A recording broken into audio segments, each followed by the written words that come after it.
Hello again. We are below the 38th Football Adventures in South Korea. And today we have the third installment of our weekend that was, where Luke, Mike, and myself, Andrew, look back at a very exciting weekend of football in K-League 1, K-League 2, and for the first time this season, we're going to be dipping into the third tier of Korean football. Before we get into all that, hello to the two gentlemen next to me. Hi, Luke. Hi, Mike. Hello, How you hello. doing? Yeah, we were all at a game this weekend, so I'm kind of looking forward to how this particular podcast works out. A lot of experiences that we can share with the people listening to this. So just remember, we're on Twitter, we're on Instagram, and we're obviously here on YouTube at Below the 38. If you have a look at our YouTube page, not just will you see these podcasts that we do every week, but you'll also see my video from the Ansan Jeju game a couple of weeks ago. You'll see a video I put up on Tuesday night from Ansan Stadium, but you'll also find Mike's video on Siheung Citizen in K3, and we'll have a chat a little bit about later on. So we're not just doing podcasts here, we're also going to stadiums and recording videos and trying to give you a flavour of what the K-League atmosphere is like through all the levels of football here in Korea. So check out all that, and please share it with anybody who you think might be interested in it.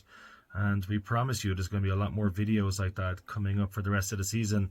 I'd just like to point out that we're recording this on a Tuesday night, so there has already been one game today. There was a midweek set of fixtures on, but fortunately it has very little impact on K-League 1, and that was Gimcheon Sangmu 1, Gwangju FC 1. That's Gwangju's third draw of their first four matches, so it doesn't really affect anything at the top or the bottom of the table. But we are going to start with K-League 1. And this is where Luke joins the show normally to give us a breakdown, however long he wants to, on how all the matches went, all six games in K-League 1 at the weekend. Take it away, Luke. So on Saturday, there was a 0-0 in the Jeollado derby, which was between Gwangju and Jeonbuk. Jeonbuk had more of the ball and they had more shots, but they couldn't break through Gwangju's defence. So unexpectedly, Jeonbuk are actually still winless. I don't think anybody predicted that at the start of the season. Another game on Saturday was Daejeon versus Gimcheon. The first half was quite even, and Gimcheon took the lead before half-time. The second half was a lot more Daejeon, and they probably could have gone on to win it. They got an equaliser in the middle of the second half, but there wasn't any late goals for them this week. Into Sunday, and Bucheon, who've started very well, played host to Ulsan.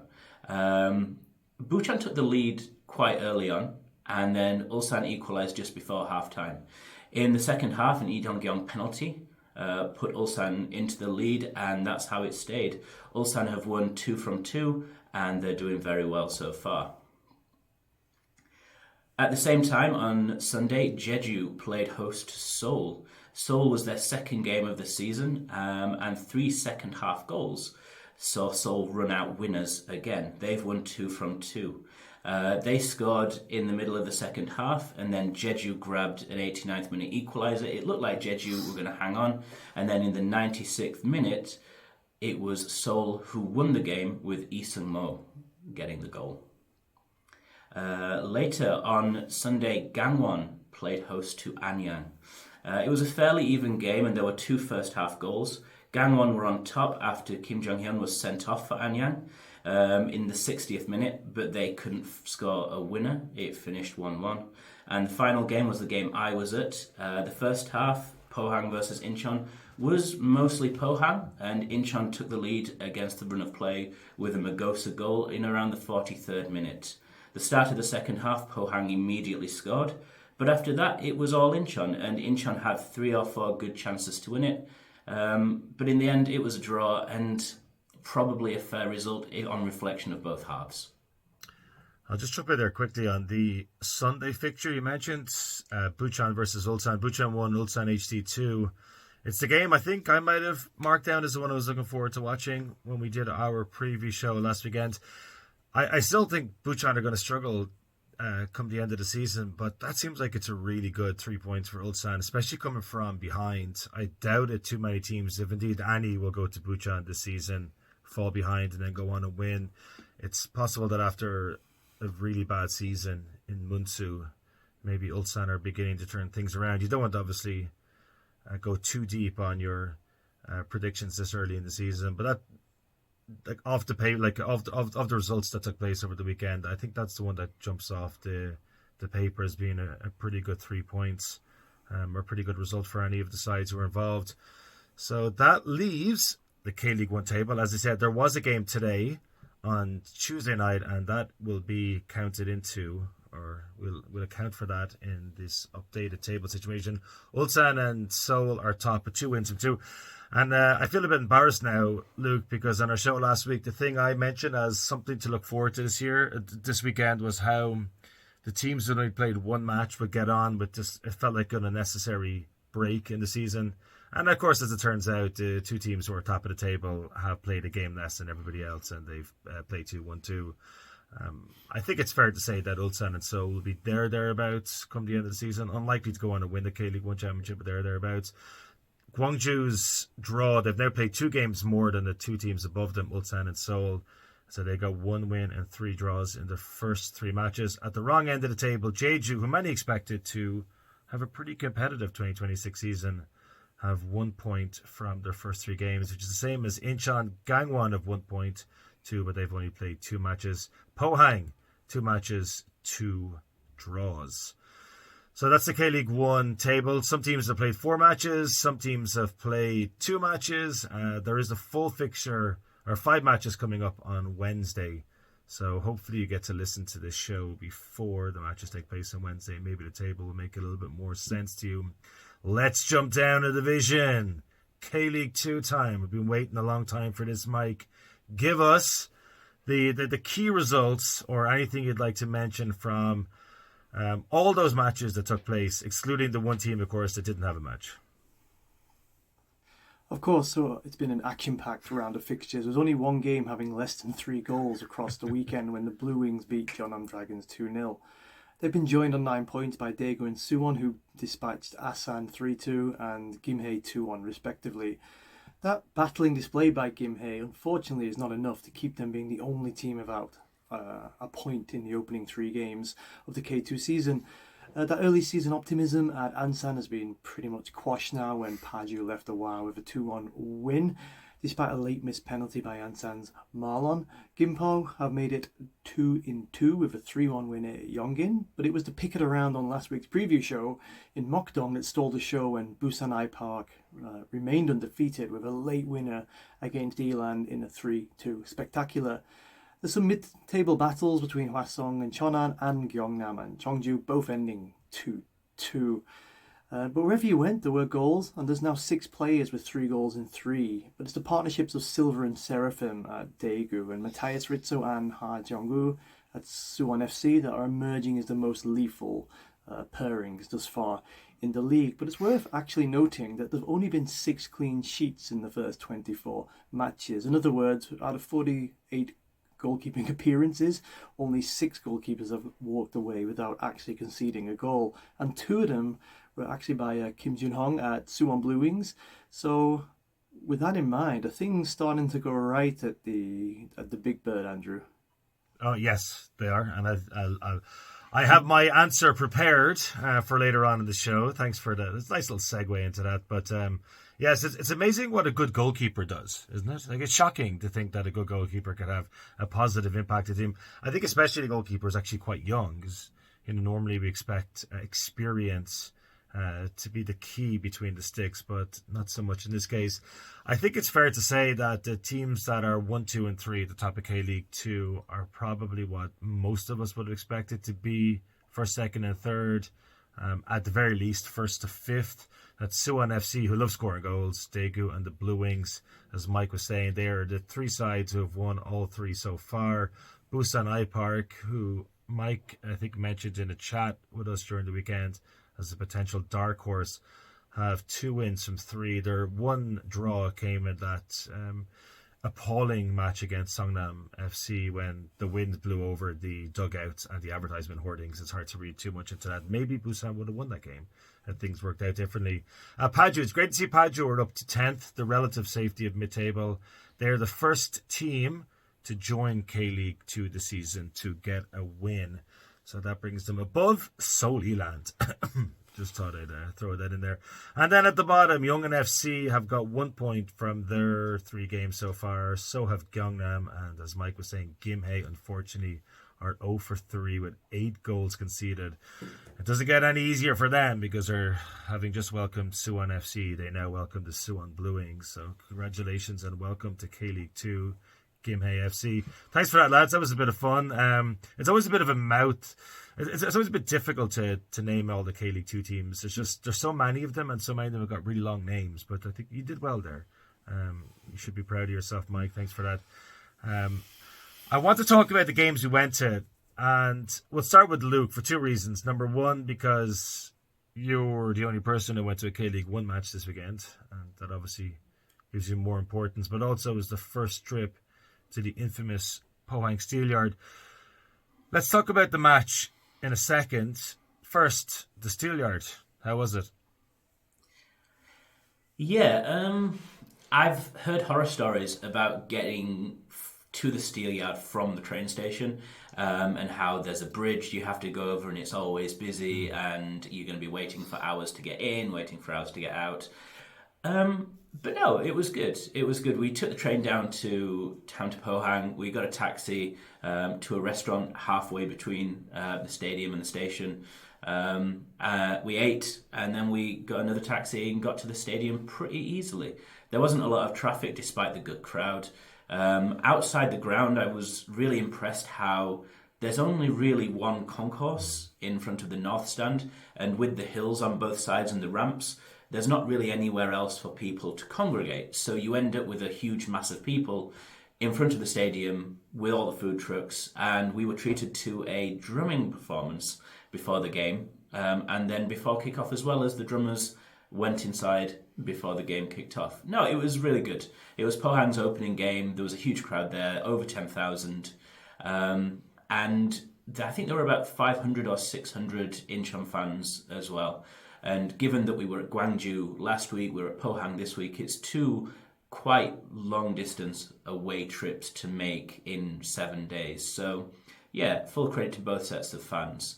The game itself, I mentioned in the review, Incheon didn't start very well. It was quite tough in the first half for Incheon, and we took the lead somewhat against the run of play. Magosa made the most of a slip by the Pohang defender. He went down looking for a free kick. The referee didn't give anything. Magosa played to the whistle, carried on, scored a goal. The Pohang players were not happy. But watching it back on the replay, it's one where there's literally minimal contact and the defender falls down. To be fair, 9 times out of 10, K-League referees will give it, but it's not a foul. So I was quite happy that the goal stood. Into the second half, we literally sat back down in our seats and Pohang scored. Incheon failed to defend a long throw-in, and it was slotted home. Ihoje with that goal. It was after that Incheon really came into the game, and we created a lot of chances. When you look back at the highlights, you'll see that Magosa hit the bar, and I'm not sure if the keeper got a touch. If he did, it was a very good save. Jerso missed quite a good opportunity after Lee Chung-yong, and Magosa had combined on the side.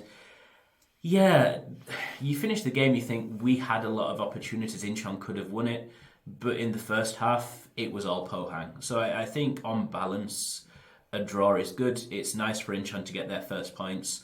It was a good first trip to the Steel Yard.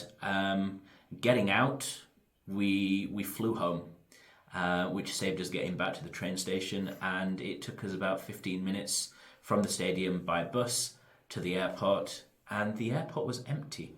Who'd have thought that on a Sunday night a small regional airport would have nobody there, no cafes, no real convenience stores, and the security wasn't even open until 15 minutes before the flight.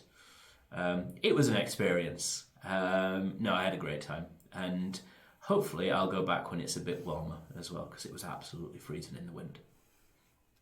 Just one word. There's rumours now that Pohang are going to build a new stadium downtown. There's obviously a lot of advantages to that, as you can imagine, as you detailed there yourself. But in one word, yes or no, would you like to see Pohang move to a central location? or would you like to see them stay in the Pohang Steel Yard? I'll say yes, because from the outside it does look like it's crumbling. Okay. It does look like it needs a lot of work. The seats aren't ones that stand up when you they don't move up when you stand up, and so it's quite difficult when people are coming in and out quite a lot. The stadium isn't in very good condition. The pitch is fairly atrocious, but my caveat would be that they can absolutely move to somewhere more central, move to a better location, but make sure it's a proper football stadium. Make sure it has 15,000, 20,000 seats. Make sure there's no running track. Make sure you have good views. Don't build a Yongin stadium that's unnecessarily large, and don't build a Daegu stadium that's far too small. It's great bragging that you've had sellouts, but when you could sell more tickets, it doesn't seem very financially smart.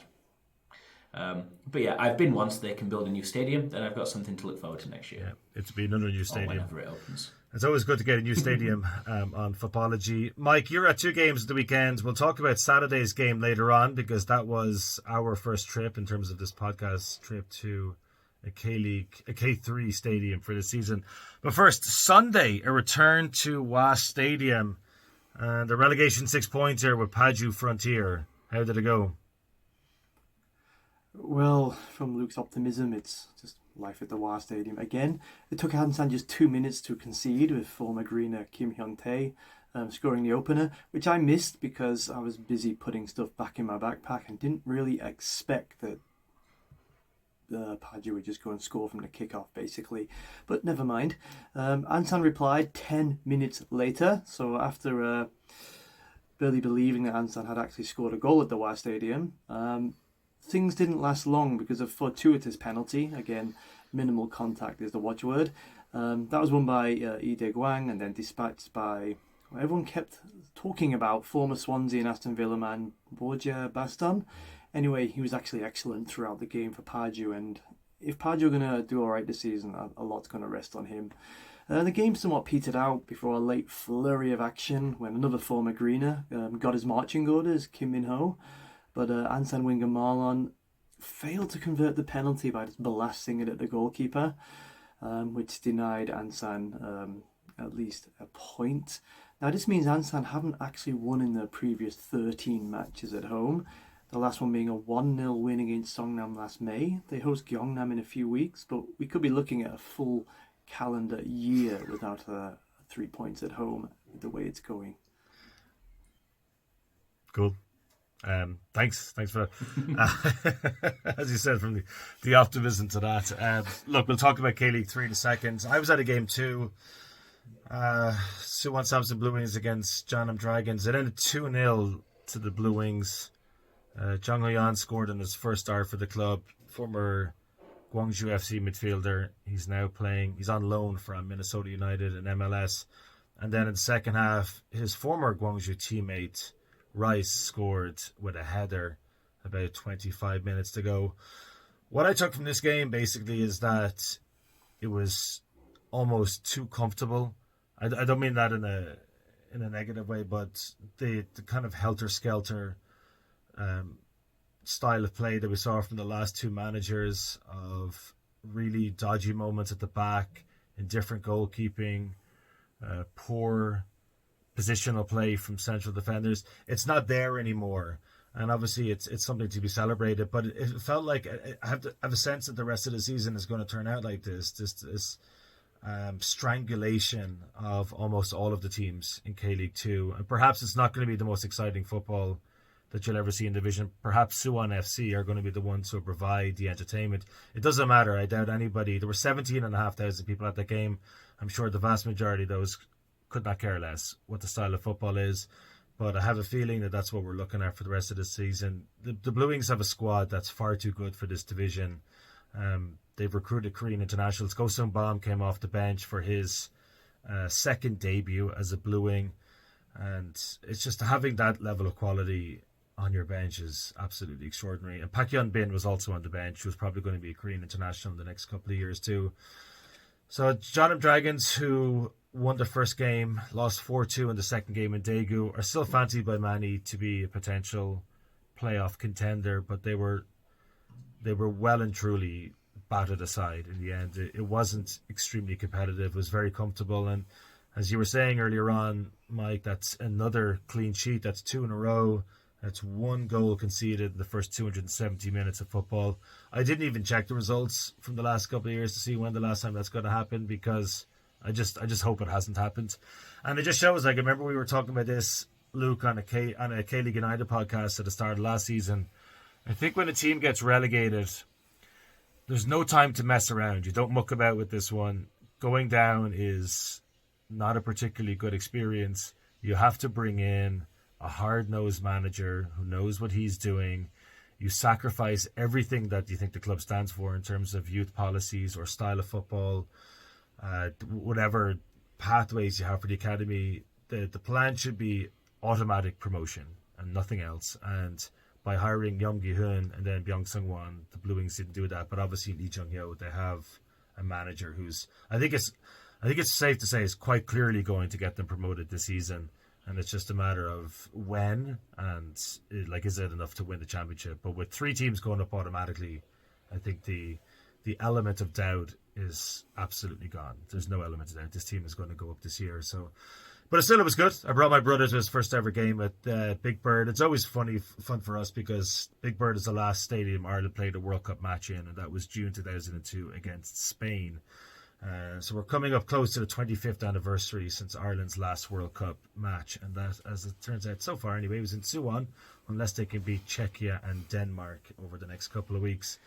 So that was our trips to football matches this weekend, but there was another one, K3.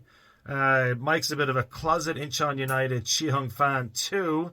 Tell us about Siheung. And they have a stadium. How do you pronounce that? Jongwang? I can never remember the name of this one. Yeah, Jongwang Stadium. It's got multiple names on the internet, which causes confusion. Just going off what you're talking about with the no nonsense for relegation, I do hope Ansan are taking notes for when they potentially take the trip 3 stops down the line to face Siheung next year potentially, or maybe not, and that's possibly because Siheung may be on their ascent. So, yep. If you've been looking at our channel, you might see that I did a little explainer of how to get to the best way to get to Siheung Stadium itself.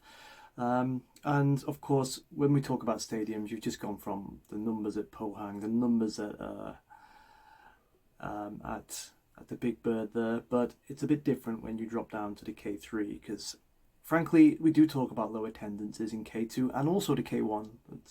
A few K1 clubs are also not particularly big in terms of crowds, but it's a real big step down when you go down to the K3. It really is. Siheung just have that one small stand and the rest of the pitch is surrounded by a green fence. So if you don't fancy buying a ticket, you just go to the fence. You can watch the game pretty easily from there, to be honest. And they only average around 300-400 spectators across a season per match, not the whole season.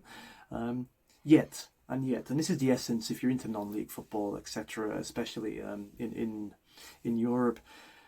There's a really nice afternoon feel about going to football in the K3, and Siheung is probably one of the better ones, more so because Siheung are actually, at least in recent times, a very decent side. And you can get into conversations. We had a few chats with some of the fans, and several of the hardcores noticed us from previous K3 games, and they made a little contribution to my lad's own little K-League video, so that was nice. So it's actually worth noting that we need to pay attention to the K3 because we could have a K3 team going up into the K2 for the first time legitimately through promotion. It's obviously never happened before. We talked about Paju before, but they were poor in the K3 last season but have paid their way into the K2. Siheung might be looking to be one of those first teams. They were champions 2 years ago, runners-up last year. They generally put on a decent game for that level. It's notable though that Gimhae and Paju really changed their squads when coming up to the K2. So what you can read from a K3 game in terms of the future is quite hard to see really. But some players do manage to work their way up the leagues. Anyway, that's 2 wins from 2 for Siheung. So they have to be contenders for the title again, and possibly, terrifyingly, the prospect of Ansan versus Siheung in a relegation promotion playoff it's on the cards at least at the moment. Yeah, a bit of a local derby there. So if you're interested in K League or K3, sorry, there are 14 teams in the division, and we're potentially looking at something that we've never seen before. As Mike was saying, there is the option, or there is the possibility now of promotion and relegation from K League 2 to K3, but, and there's always an asterisk above this in Korean football, you have to satisfy certain demands or requirements if you're a K3 club to play in K League 2, and that obviously relates to changing rooms, number of seats available, media section, Wi-Fi, parking. So not every club that's currently in K3 either meets those demands or those requirements or wants to actually get promoted to K League 2. So it is also possible that the team that finishes 17th and last in K League 2 won't go down, because even if there is a playoff against the champions of K3, it's not automatic relegation. There is a playoff ahead of them, so they will have an opportunity to beat the team in the league below them. But it is extremely possible that the team that finishes first in K3 just won't be interested or won't have the facilities available to get promoted. So it has to wait and see, but we might keep an eye on this throughout the season, because it will be fascinating if the team that finishes first did apply for K League 2 membership and satisfy the requirements that are available. So there are 14 teams in the league at the moment. It's currently led by Busan Transportation. They play the Transportation Derby against Daejeon Korail every season, which is always pretty exciting to look forward to. Siheung, as Mike said, are up to second. We probably expect them to stay in around that position. Jeonbuk Hyundai Motors in K League 1, the K League 1 champions, they actually have a team. The reserve team is playing in K3 at the moment as well.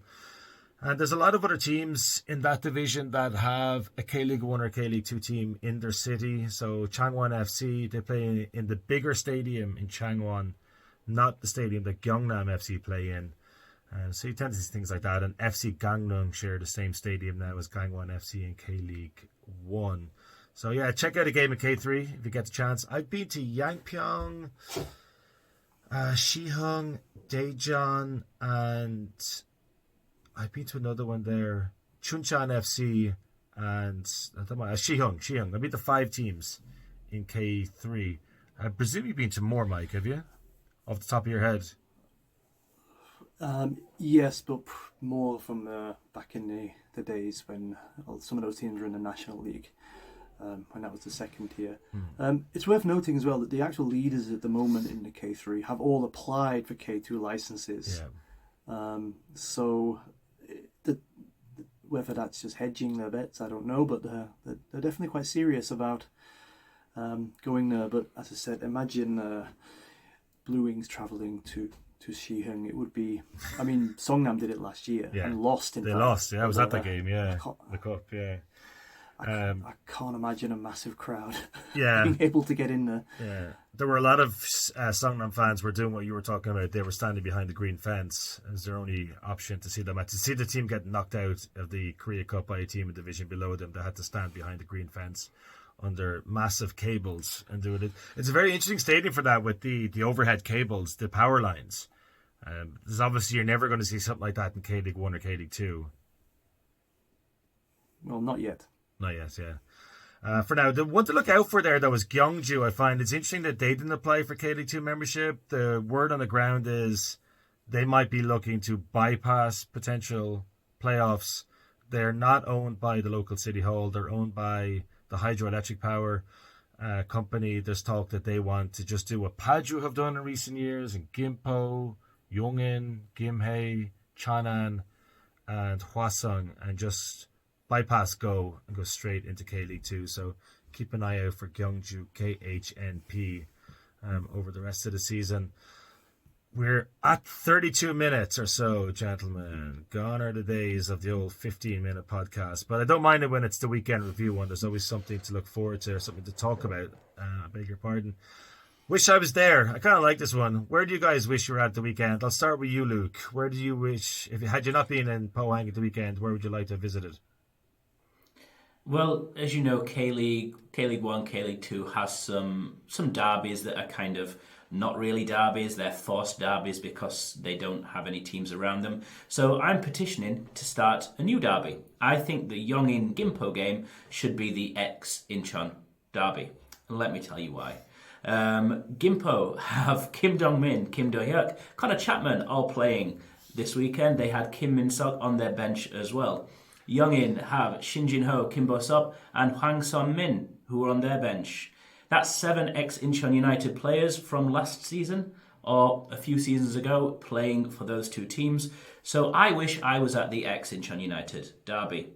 It was quite an exciting game. There were 4 cards. There was, one red card, 4 goals, and an attendance of 2,600, which means around 35,000 empty seats for me to choose from. Would have been very good. 35,000 seats, by the way, that are covered. They're probably covered in pigeon poo. The last time I was there, almost everything in the upper tiers was destroyed by bird poo. It's a good call.